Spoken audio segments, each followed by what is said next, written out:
நெஞ்சம் என்னும் கூடு அதில் நெருப்பு வைத்ததாறு, துன்பம் வந்த போதும் அதை துடைப்பதிங்கு யாரு?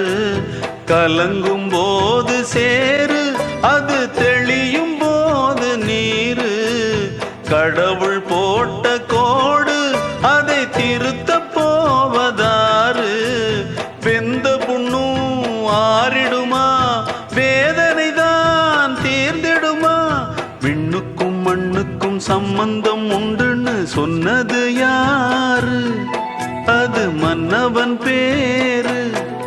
அந்த வானத்தை போல மனம் படைச்ச மன்னவனே, பனி துளிய போல குணம் படைச்ச தென்னவனே.